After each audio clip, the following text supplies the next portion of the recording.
Arnab Goswami, you run a banana republic channel. आप थोड़ी हिम्मत दिखाइए अमित देवगन। नहीं, मेरी हिम्मत की चिंता मत करिए। अब सामने आ रहे हैं और रिपब्लिक टीवी इन्वॉल्व होने के चांसेस हैं। कौन सुन रहा है आपकी बात परमवीर? ललकारना तो आज इस बिल्डिंग में बैठे हुए लोगों को चाहिए कि आइए बाहर जवाब दीजिए। आपको ये पूरा सस्ता बाजार जैसा सारे न्यूज चैनल्स दिखाई देते थे। देश की पल पल की खबर हमें न्यूज चैनल्स के द्वारा पता चल जाती है, लेकिन आज के समय में पल पल की खबर तो मिलती है, पर सिर्फ एक पर्टिकुलर टॉपिक पर। देश की असल स्थिति के बारे में तो जनता को पता चल ही जाता है, भले मेन स्ट्रीम मीडिया उसे दिखाए या ना। अब टीआरपी भी मीडिया के एजेंडा से ही मापी जा रही है।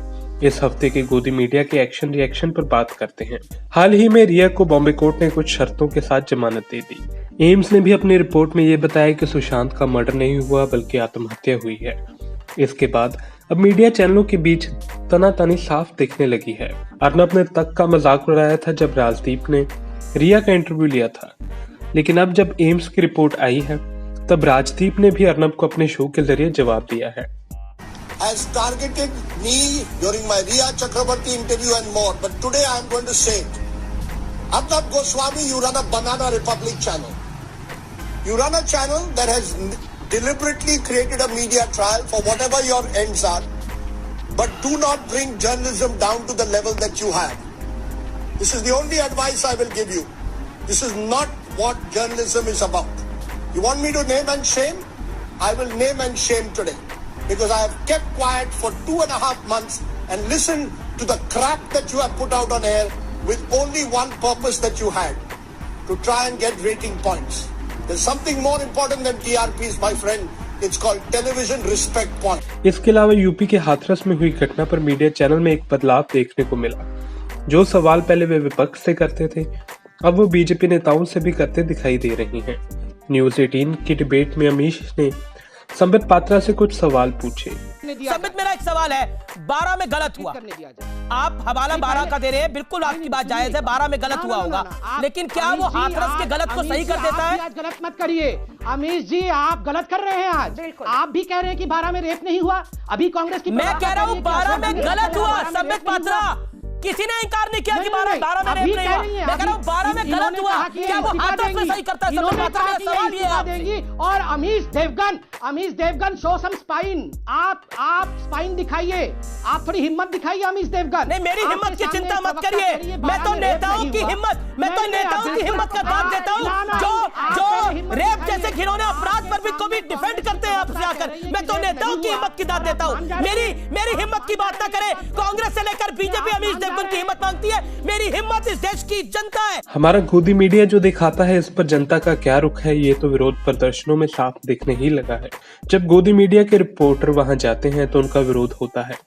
आप ये एक वायरल वीडियो देखिए जिसमें एक आदमी जी का माइक लेकर उसकी ही बेइज्जती करता दिख रहा है।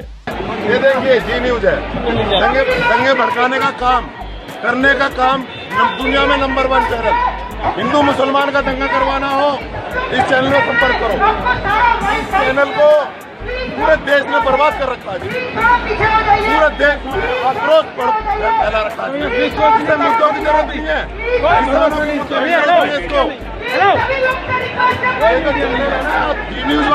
जी न्यूज का जिक्र किया है तो थोड़ी सी बात सुधीर चौधरी की भी कर लेते हैं। सुधीर अपने शो डीएनए के जरिए इन्फॉर्मेशन दिखाई देते हैं। इस बार वे टीआरपी वाले मामले में जनता को ये बताते दिखे। जी न्यूज पर हमारी कोशिश हमेशा यही रहती है कि आप समाचार भी पूरे परिवार के साथ बैठकर देखें। जो खबरें दिखाई जाएं वो ऐसी ना हो जिनका आपके बच्चों पर, आपके परिवार पर बुरा असर पड़ता हो। खबरों में झूठ की कोई मिलावट ना हो जिसका आपके विचारों और व्यवहार पर बुरा असर पड़े। हम आपको थोड़ा कुछ याद करवा देते हैं। यही सुधीर जी हैं जिन्होंने जमीन जिहाद के नाम से एक डीएनए किया था, जिसमें वे जिहाद के बारे में क्या बोल रहे हैं पहले आप वो सुनिए। जिहाद उन लोगों का हथियार है जो भारत के टुकड़े टुकड़े करना चाहते हैं। जिहाद अलग अलग हथियारों से, जो हथियार एक तो आपके वो हथियार हैं जिनसे जान ली जा सकती है, लेकिन एक वो हथियार हैं जिनसे दिमाग पर असर डाला जा सकता है। इसलिए एक सॉफ्ट जिहाद है और एक हार्ड जिहाद है, वैचारिक जिहाद भी है और कट्टर जिहाद भी है। इसलिए आज हमने आपके लिए डिकोड किया है। और फिर हम बता दें, ये जो जिहाद शब्द है ये उन लोगों का शब्द है जिनके नापाक इरादे हैं। इसके अलावा सुधीर ने कुछ और बातें भी कही टीआरपी के बारे में, आप वह भी सुनिए। आपको न्यूज चैनल पर सस्ता कंटेंट दिखाया जाता था और उसको जस्टिफाई ये कहकर किया जाता था कि देश के लोग यही देखना चाहते हैं, जबकि हो ये रहा था कि देश के लोगों को ये 400 रुपए की गोली देकर, ये 400 रुपए का नशा देकर इस टीआरपी को खरीदा जा रहा था और इसलिए आपको ये पूरा सस्ता बाजार जैसा सारे न्यूज चैनल्स दिखाई देते थे। इन्होंने अपने डीएनए में कहा कि आज हम वो बातें दिखा रहे हैं जो देश की जनता देखना चाहती है। आप सबकी पसंद को ध्यान में रखते हुए आज हम सबसे पहले सुशांत सिंह राजपूत की खबर ही आपको दिखाएंगे और उम्मीद करते हैं कि आपको ये बहुत पसंद है। टीआरपी की बात चली है तो मुंबई पुलिस ने भी हाल ही में टीआरपी घोटाले का खुलासा किया है, जिसमें उन्होंने 3 चैनलों का जिक्र किया है। 3 में एक नाम है रिपब्लिक टीवी का। एक नया रैकेट जो कि मुंबई पुलिस के हमारी क्राइम ब्रांच के हाथ लगा है, अनर्थ किया गया है। ये रैकेट है फॉल्स टीआरपी का। जानकारी आई जो अब तक इन्वेस्टिगेशन हुआ उसमें 3 ऐसी आइडेंटिटीज़ हैं या 3 ऐसे चैनल्स कहूँगा जिनके बारे में हमको जानकारी प्राप्त हुई है, एविडेंस प्राप्त हुई है। 2 तो छोटे चैनल थे, एक तो फक्त मराठी और दूसरा बॉक्स सिनेमा। और अब हमारे जो गुने के इन्वेस्टिगेशन में जो अब सामने आ रहे हैं वो रिपब्लिक टीवी के वहाँ काम करने वाले लोग या उस कंपनी के डायरेक्टर्स या प्रमोटर्स इन्वॉल्व होने के चांसेस हैं। इसके बाद रिपब्लिक टीवी की ओर से आए रिएक्शन तो सब देख ही चुके हैं। अब अर्नब के रिएक्शन दिखाते हैं मुंबई पुलिस का इल्जाम लगाए जाने के बाद का। इसके बाद कुछ चैनलों ने टीआरपी के मामले में अपनी प्रतिक्रिया दी, जिसमें आज तक आगे दिखाई दिया और तंज कसता भी नजर आया। इस समय मसला इस बात से ज्यादा कि टीवी चैनल पर दिखाया क्या जा रहा है, इस बात का है कि टीवी चैनल आप लोगों को दिखा किस तरीके से रहे थे।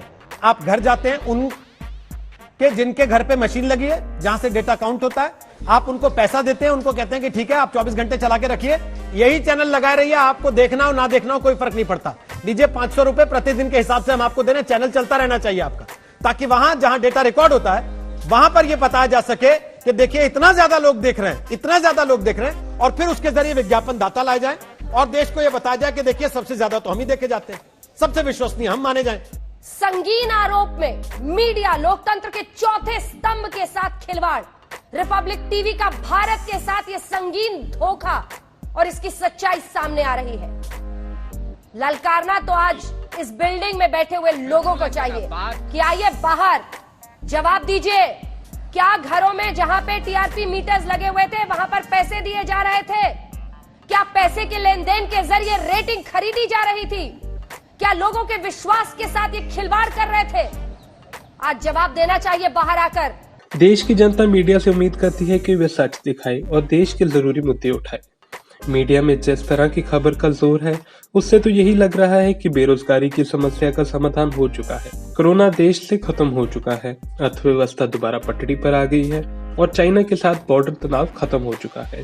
मीडिया डिबेट से लग तो यही रहा है, लेकिन सच्चाई इससे कोसों दूर है। Bureau report, Punjab today TV. If you like our channel, please subscribe, and to get notifications about news, please click the bell icon.